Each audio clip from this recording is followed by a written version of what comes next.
பால் நிறுவன மேலாளர் தற்கொலை விவகாரம் தொடர்பாக இன்ஸ்பெக்டர் இடமாற்றம் செய்யப்பட்டிருக்கிறார்.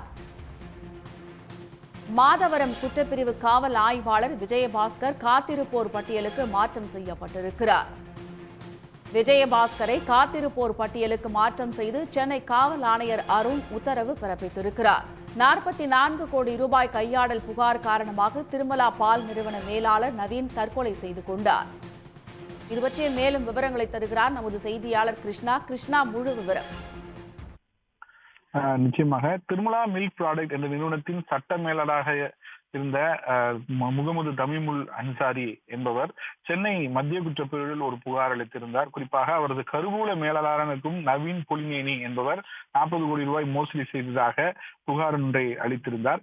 இந்த விவகாரம் தொடர்பாக விசாரணை என்பது நடந்து கொண்டிருக்கிற நிலையில், குறிப்பாக அது தொடர்பான வங்கி கணக்குகள் உள்ளிட்ட ஆவணங்களை தாக்கல் செய்யுமாறு கூறியிருந்த நிலையில், இந்த விசாரணை நடந்து கொண்டிருக்கும் போதே அந்த மேலாளராக இருக்கும் நவீன் திடீரென தற்கொலை செய்து கொண்ட சம்பவம் பெரும் பரபரப்பை ஏற்படுத்தியது.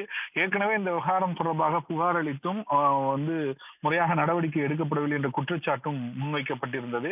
இருப்பினும் இது தொடர்பான விளக்கத்தை காவல்துறை தரப்பிலிருந்து தெரிவிக்கப்பட்டு இருக்கிறது.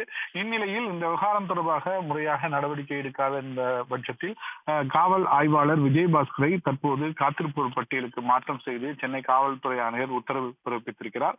குறிப்பாக இந்த புகார் வந்திருக்கும் பொழுதே முறையாக கையாண்டிருக்க வேண்டும் எனவும், அந்த அடிப்படையில் இவர் முறையாக நடவடிக்கை என்ற குற்றச்சாட்டு எழுந்த நிலையில் இந்த காத்திருப்போர் பட்டியலுக்கு மாற்றப்பட்டதாக தற்போது தகவல் வெளியாகிறது. தொடர்ந்து இணை ஆணையர் தலைமையில் இது துறை ரீதியான விசாரணையும் தற்போது தொடர்ந்து நடைபெற்று வருகிறது.